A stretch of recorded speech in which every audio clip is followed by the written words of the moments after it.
Last year, I built and played 6 different commander decks primarily. I only keep 5 though in my active commander roster at any time. I want to go over these 6 commander decks with you, how I built them, how I felt about them, and what I'm planning to do in the new year with my 5 commander roster. Highest level of gratitude to our patrons who power the channel through Patreon. Check out the Patreon link in the description to learn about monthly giveaways, VIP Discord access, and even our official playmat. Before we jump into this, huge shout out to our sponsors that make it possible for us to do this full time. Go click on the sponsor links down there. Card Conduit is the best place to sell your cards online. TCG Player is the best place to buy your cards online. Dragon Shield is the best way to protect your cards. And Moxfield's the coolest website to put your deck lists on the internet. Let's look at my commanders. The year started off with me playing Urza Chief Artificer. This is the all retro precon from Brothers War, and I decided that I was going to build this deck, make it all retro border, keep it that way, and sleeve it in clear sleeves, clear dragon shields, so that it retains this like old-fashioned commander deck look to it. Urza Chief Artificer has affinity for artifact creatures, gives artifact creatures menace, and at the beginning of our end step creates a 0/0 artifact creature that gets +1/+1 for each artifact you control. So with this deck, we're going to be creating a lot of constructs. As you can see here, I got Lucas Graciano to do me a signed series of his custom construct tokens as the construct tokens that I play in this deck. But we want to be playing a lot of low CMC creatures, and so that is primarily what we run in this deck. It's gotta be retro border though. That's kind of my whole stipulation with this deck. It's a deck project. I like to refer to this one as my deck project, and I think that people should have these because having a thing that you can look for in every set as a new addition for your commander deck has been pretty fun for me. So anytime we get retro border reprints, I'm going in there and I'm like, oh man, did we get any artifact creatures that are 2 or 3 CMC? Because that's going to help me power out my Urza as early as possible and get to creating constructs. So we're also going to run some non-artifact creatures. As you can see, it was a lot of artifact creatures in here, but we're running some non-artifact creatures too available in that retro frame. Digsite Engineer creates constructs. Psymaster Thopterists lets us draw cards with our artifacts. Same with Shimmer Dragon. Tawnos is creating copies. This one came as the alternate commander in this precon, but I like Tawnos more. Marionette Master, just huge damage. Trinket Mage as a tutor. Whirler Rogue making stuff unblockable. And then Emery giving us value out of the graveyard, drawing cards with Lashiel, and then big threat that we can cheat out pretty quick with Herald of Anguish. One of my other favorite parts of this deck is that I got my retro frame Mana Rocks signed by Dan Frazier when we went to the summit this year. And so I get to run those in here and just show off an even more bling piece. But yeah, across the board, this is a deck that will remain in my 5. Jake gave me that signed Mystic Remora as a gift one time, retro frame. I was able to find a home for it. This is a deck that I'll constantly just sort of be working on over time as sets come out that release retro reprints of cards or just retro versions of new cards they print. That gives me options for this deck. I'm revisiting it here at the beginning of the year because of Ravnica Remastered, obviously, and that is the kind of set that I can get excited for because I will get more retro frame cards available as options for one of my favorite decks, Urza Chief Artificer. The next deck that I built straight up was Brimaz Blight of Oreskos. It's a Phyrexian cat for a black, a white, and 2 other that says whenever you cast a Phyrexian creature or artifact creature spell, incubate X, where X is that spell's mana value.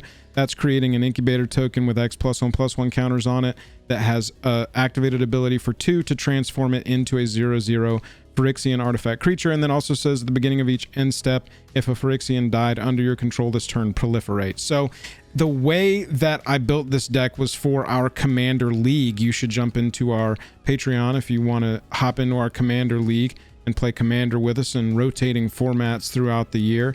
I built this for Commander League. Jake and I were playing Two-Headed Giant month together, and this was the deck that I brought.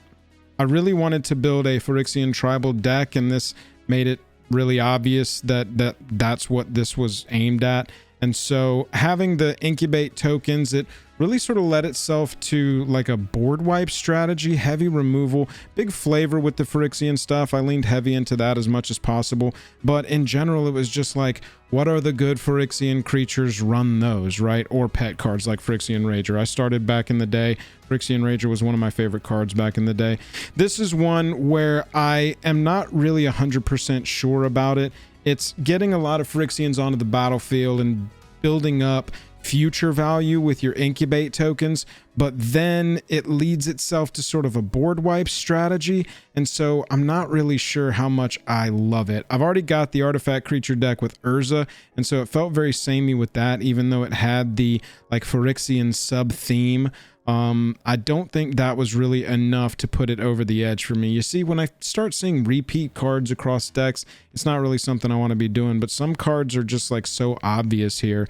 Really like tech like this. We're going to be creating these artifact tokens, and they all get +1 counters even if they haven't transformed yet. So when we proliferate, we can make them bigger even if they're not creatures yet. Throne of Geth plays really well with the synergies. Getting into the interaction, you know, exile all creatures and incubate. White Sun's Twilight, you gain X life, create mites that are Phyrexians. You know, this is the kind of interaction that you want to be looking for. Destroy all non-artifact creatures, destroy all non-token creatures. You see, it just kind of made itself into a heavy board wipe deck, so I could clear the path, flip my tokens, I'm able to attack with them almost immediately, and I can roll. We were playing Two-Headed Giant, like I said, and so I ran some specific cards in here for Two-Headed Giant that would get cut if I was just going to convert this into one of my stable of 5 decks, but I don't know if it's going to make it in. It might just sit on the shelf for a while and we revisit it in the future. Maybe we get more Phyrexian stuff. Astral Cornucopia in a proliferate deck is absolutely insane, and you can see here we were playing Two-Headed Giant, so cards like Scheming Symmetry, choose 2 players, each of them searches their library for a card, then shuffles their library, puts that card on top. You can target you and your partner. Bring down, your partner can help you cast this removal spell. And then Shadrix, same thing with Shadrix's abilities here.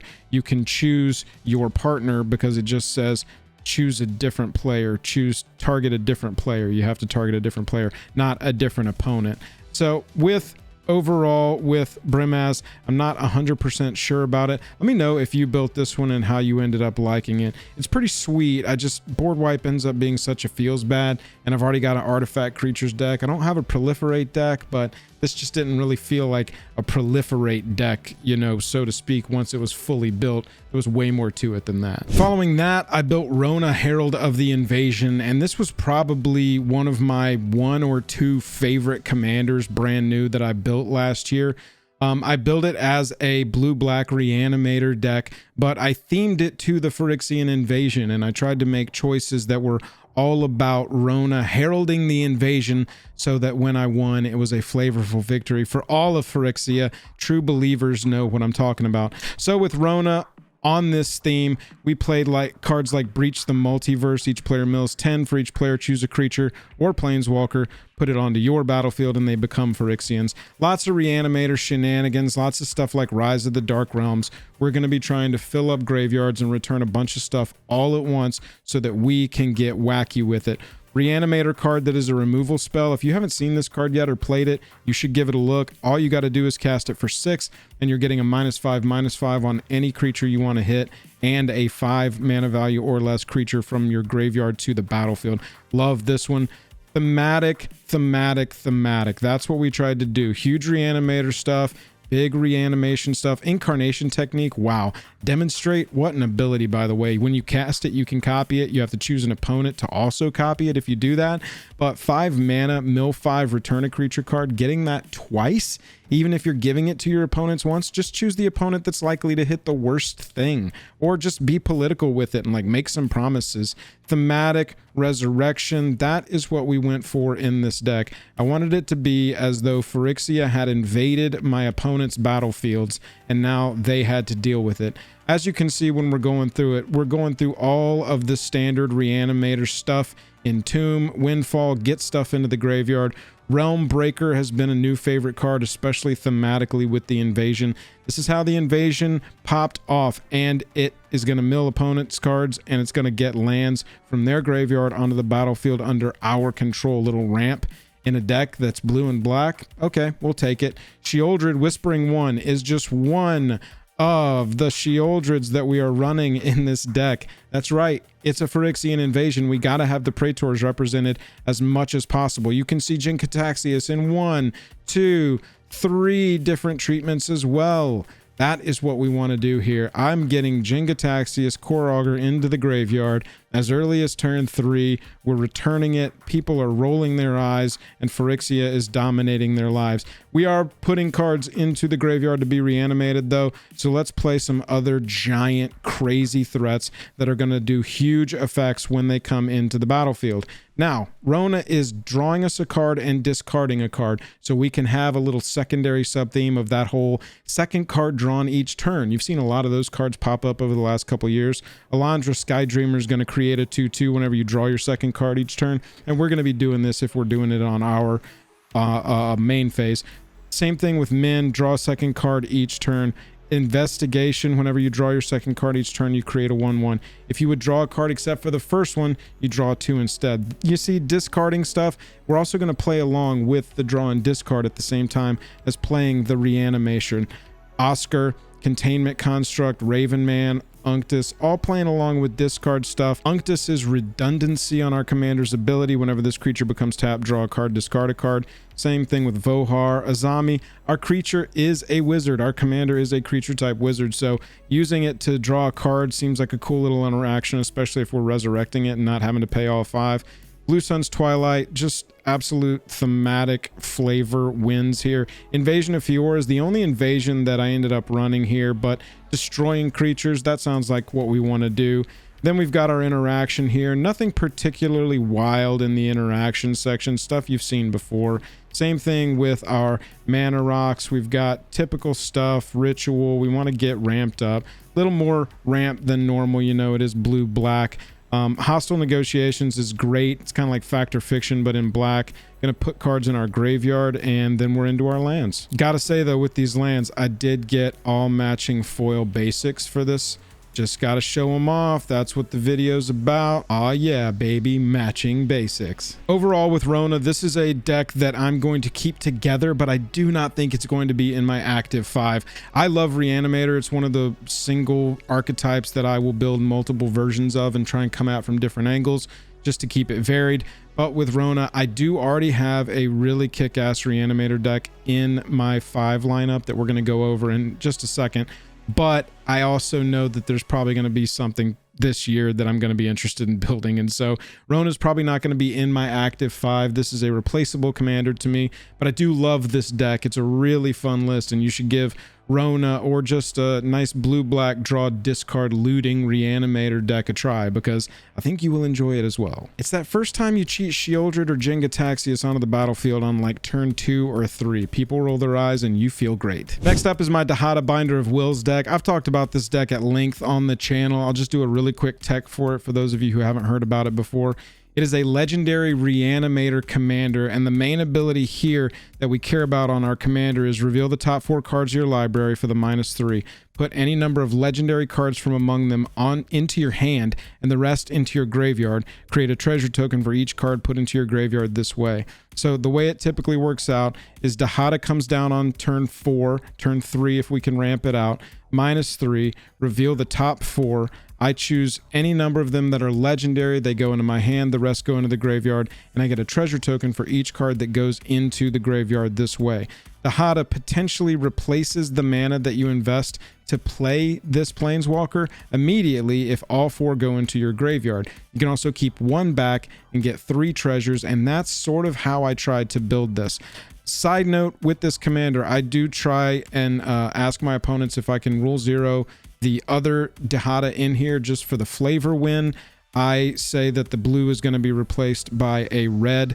The blue ability here is represented as a gain control of, and red through effects like Active Treason has access to those abilities. So I just double down on red, and it's a red black 1 Planeswalker version of Dada, just so I can get some more flavor in the deck. Dada Binder of Wills, creating 3 treasure tokens and putting other legends into our graveyard is how we want to play.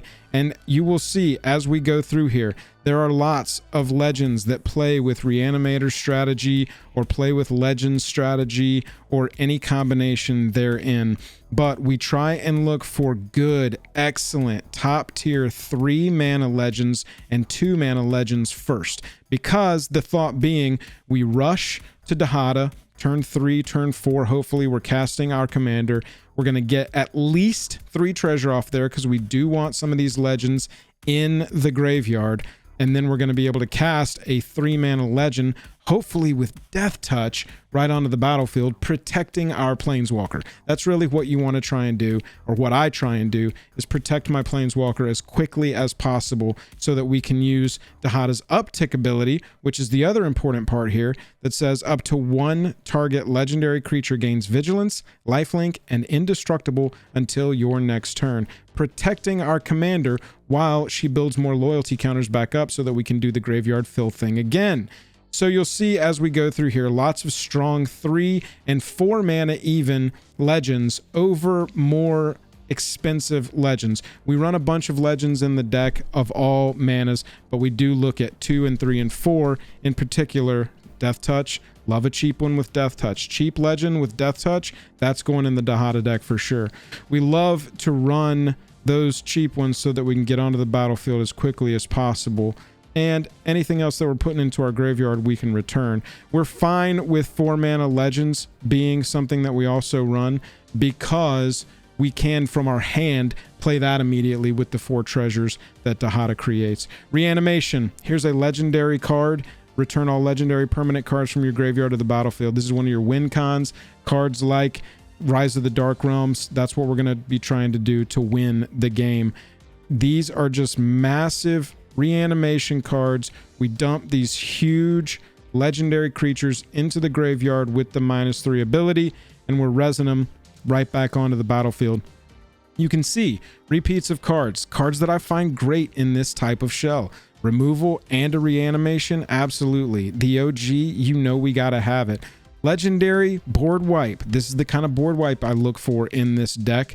Also, just stuff to wipe it all, because honestly, we are going to have access to our reanimation stuff. And so if we've got to wipe the board so that we can get our threats back onto the battlefield and our opponents have nothing left after that, is fantastic. Legendary matters cards are everywhere, and that's kind of what this deck gives me access to. I told you I really like the Urza deck because it feels like an ongoing sort of project of a deck. I really like having those, y'all, because it gives us something to look for specifically in each set to upgrade a commander deck that we've got. I went for all special treatments in this deck. I don't know if you've noticed, but if the card has a showcase version, especially of its home plane, that is the version that I like to go for. I have most of the legends in their home showcase frame in the deck.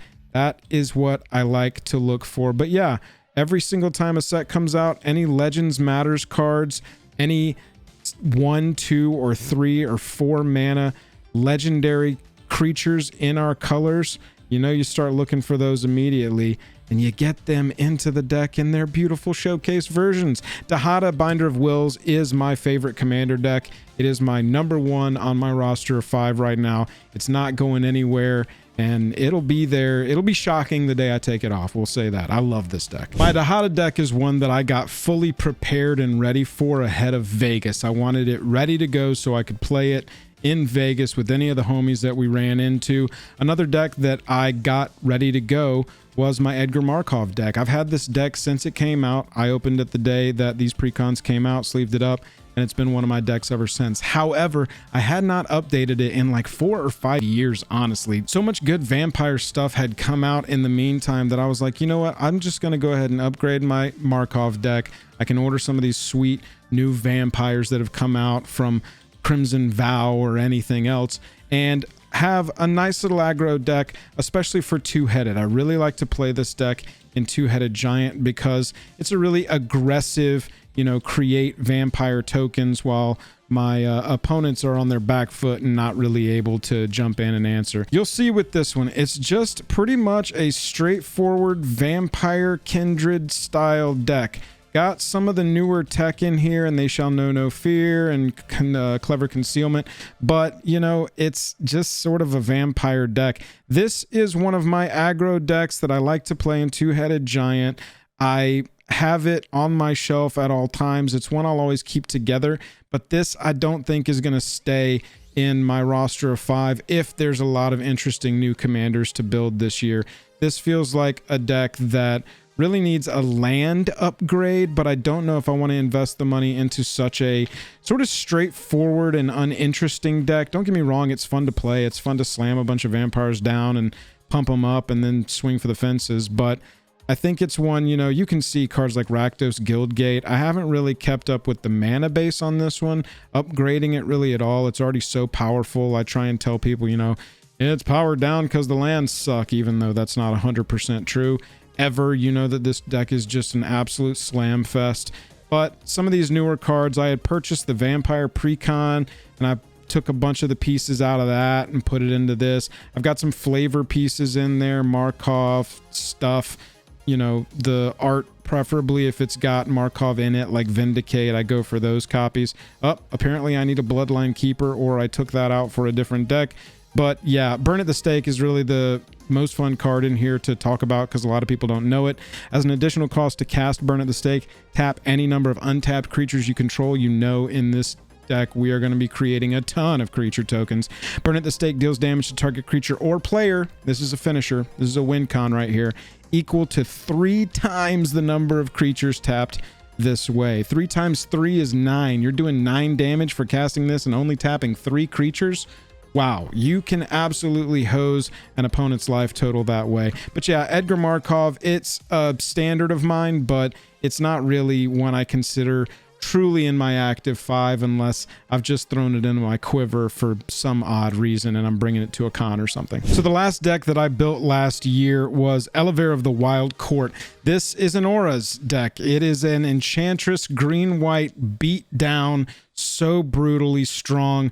I was at the summit and I was given this in a creator event to just open up, sleeve up and play, and that's what I did, and I've loved it ever since. I've had an Uril deck up to this moment, but I am finally breaking that down. One of my first commander decks ever. I'm going to put some of the pieces into Elev of the Wild Court. I'm not going to go through the whole deck because right now this is still just the pre-con that has been sleeved up, but I did want to show you a couple cards from Elev, in particular the new ones. Liberated Livestock, a white and 5 other for a 4/6 cat bird ox. It says when liberated livestock dies, create a 1/1 white cat creature token with lifelink, a 1/1 white bird creature token with flying, and a 2/4 white ox creature token. For each of those tokens, you may put an aura card from your hand or your graveyard onto the battlefield attached to it. And when liberated livestock dies, it and any auras you had attached to it go to the graveyard. Those can then be reassigned to your cat, your bird, or your ox. I just love the way this is designed. You can play it and have no fear suiting it up with auras, because if it dies, those things are just going to come back onto the battlefield via the token creatures that it creates. One of my favorite new cards in this deck, and just totally worth a mention, as is Unfinished Business. 5 mana to return target creature card from your graveyard to the battlefield, then return up to 2 target aura and or equipment cards from your graveyard to the battlefield attached to it. One of Enchantress's big weaknesses is if everything gets removed, rebuilding is very, very difficult for them.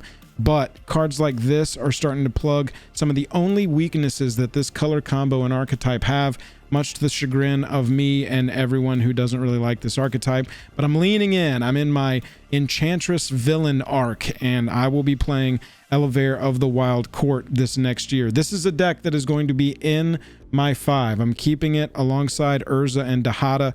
Elev is a full lock 3rd position, and really now it's just a matter of which 2 commanders are going to make the active roster and boot 2 off the bench back onto the shelf. What about yours? What are your active commanders? What'd you play last year? Hitting that subscribe button does more than you could possibly know. Other than that, I'll catch you in the next one.